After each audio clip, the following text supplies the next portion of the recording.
Hello and welcome to Did You Say That Out Loud? This is Marette and I'll be spending a few minutes with friends and we're going to chat about life and kids and friends and travel and crazy topics and a few memories. So I can guarantee that you will laugh and you may learn a few things about what brings people together and what keeps them connected in their relationships. Well, it is right before Thanksgiving. Hope you enjoy. And I am sitting talking with Monica. Monica, we met a couple years ago through Bible study when you moved down here. Yes. So where did you move from? Hibbing. So tell me, what is the most famous thing in Hibbing? Bob Dylan. Bob Dylan. Kevin McHale, which was our neighbor.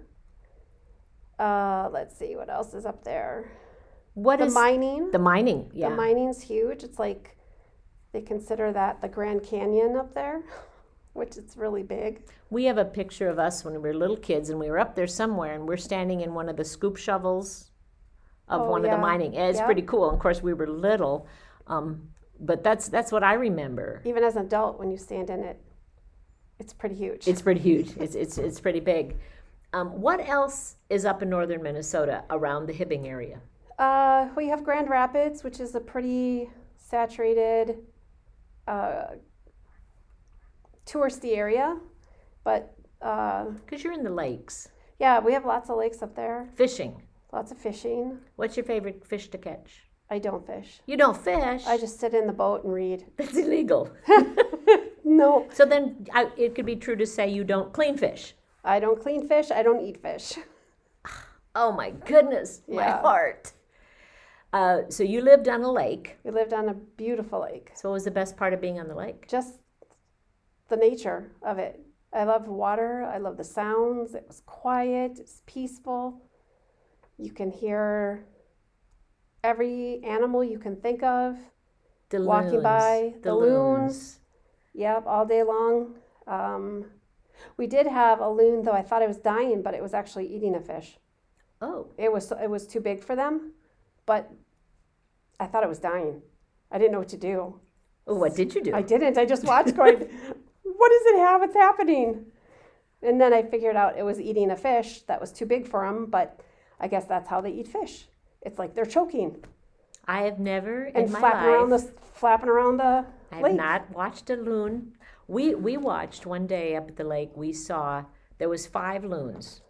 3 is company, 5 is really bad because they usually come in pairs. They're territorial. And two were attacking and flying all over. They started their war on the water and took it to the sky. And I videoed for 3 or 4 minutes, and it was unreal. The noise, the fighting, they're mean. He must have made a gesture toward the other woman, and he didn't like it. No. So one of the things about the up north, and we've talked about this, is when you go outside at night, the clouds, on a cloud-free night, the stars, you can almost touch them. They're amazing.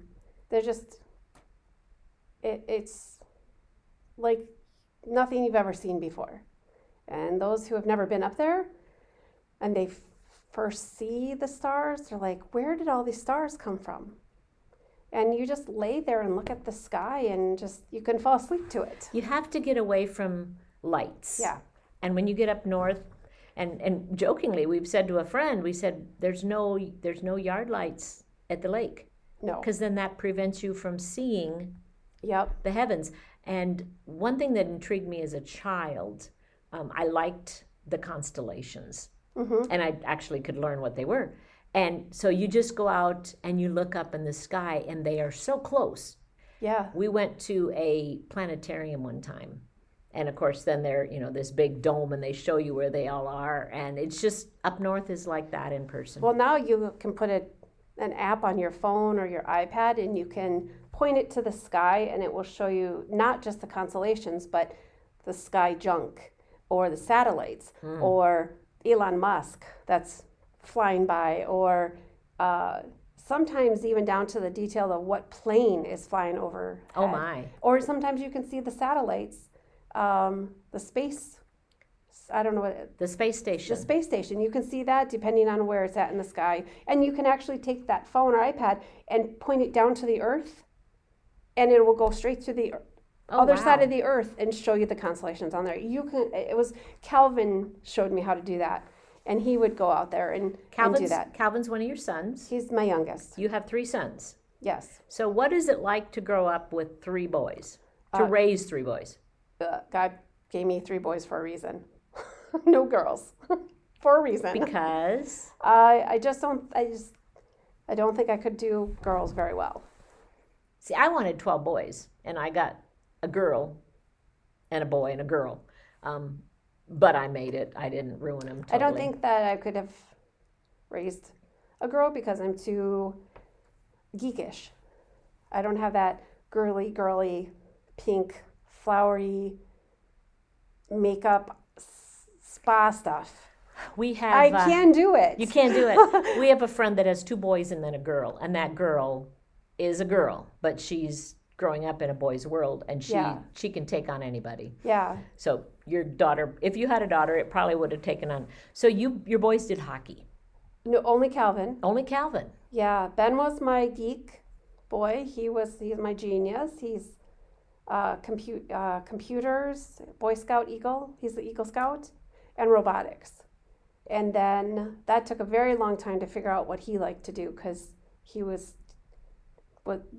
sports were just not his thing. But he can ski, which I was really shocked when he did. Where do you ski up north? Go to Duluth? Well, we started in New York. He started in New York. And then we went over to Giants Ridge when we lived in Minnesota, Giants Ridge. And then he was with a program, and every Saturday for the entire winter season, he had a group of people he would be able to ski with. And did he snowboard? He did not snowboard. That he is not coordinated to do. So we skied. We took kids skiing. I mean, our kids grew up snow plowing, learning to ski between daddy's legs, going down the hill. Jim does not like skiing in Minnesota because the runs are too short. He would prefer Colorado, where it takes you 45 minutes to get down. Where in Minnesota, especially around here, 30 seconds and you're down the hill. Yeah. But snowboarding, Tyler did try it. Okay. And I think he did enjoy it, but it's a whole different mentality. Yeah, Calvin did snowboard.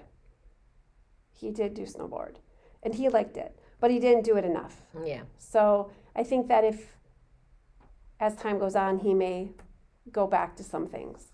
And then Andrew, he swam. He was our swimmer. So you had kids, you let your boys discover their niche. Kind of. For the most part, yeah.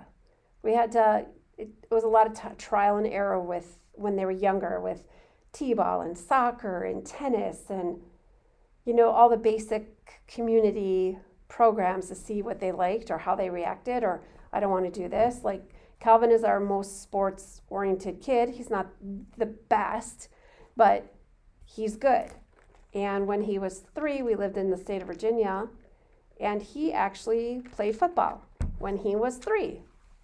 And I couldn't even believe they started kids at 3 down south playing football. And when he was with me, he threw his 2-year-old tantrum. I don't want to do this. I don't want to play. I don't want to go out there. I don't want to do this. But then when he was with Dad, it was a whole different ballgame. He wanted to be out there with Dad and throwing the ball and come on, Dad, let's go. But yeah, funny that he was with me. He never wanted to do any of that stuff. It was weird. Kids are interesting. So you have 3 boys. Yeah. I have 3 kids, and I say I have one of each.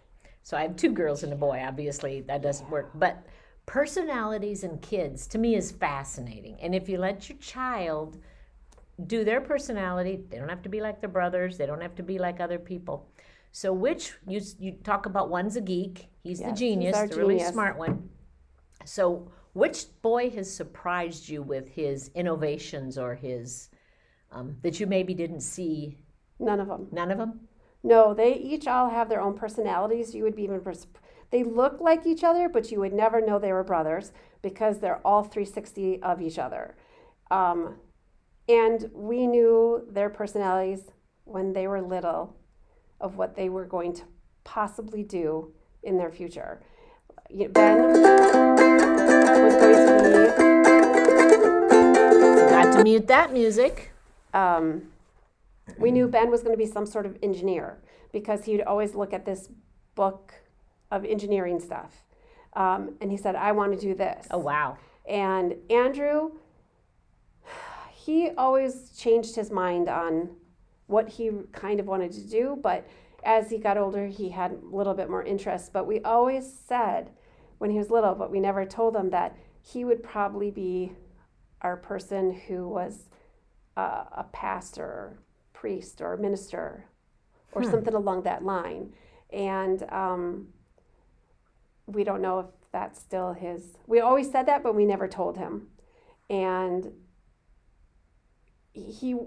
when he went to college, we had to allow him to fail because I knew he was a 2-year student, like with the construction aspects. Mm-hmm. But, sometimes you have to let that fail in order to make them understand what life is about. And it is, our kids need a choice. They, it's their choice in what they do. And now, of course, we've seen that we don't know what he's going to do. We're waiting. And we're still waiting. He's still in progress. And Calvin, he's going in a direction of what he's always wanted to do. He was our hockey player. He traveled all over the place. He left home when he was 14 to play with 16, 18-year-olds. Came home with an injury, started coaching, started planning for college, trying to figure out who he was.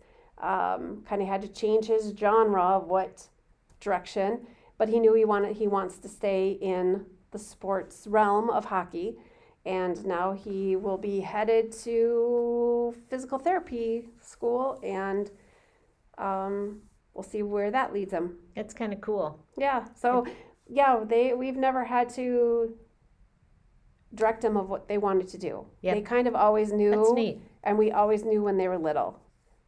I don't know if that's normal. I think everybody parents different, but to allow a child to try things and discover what they want to do and go for that, instead of the parent wanting him to do what the parent wants him to do. Yeah. Well, so I was a swimmer, so, Andrew was gifted with swimming, and there was no reason why he had to go and try other sports because swimming was his thing. It's his Same thing. with Calvin. Calvin was the hockey player. We knew that he was on the path of greatness for that, but he also liked to try soccer. And in college, he started playing tennis, which he had no clue how to play tennis. Or he was in track. Has he tried pickleball yet? Oh, Andrew loves pickleball. Calvin is just kind of on the verge of take it or leave it. Yeah, I'm on the verge of take it or leave it, but I do enjoy it. Got a son-in-law who is over the hill in love with it. Yeah. So we're right about Thanksgiving. So before we wrap this up, when you were a kid, what traditions did Thanksgiving mean to you? So I still have it. It's a grinder you fasten on the table, and we ground apples, cranberries, and oranges, and we made relish.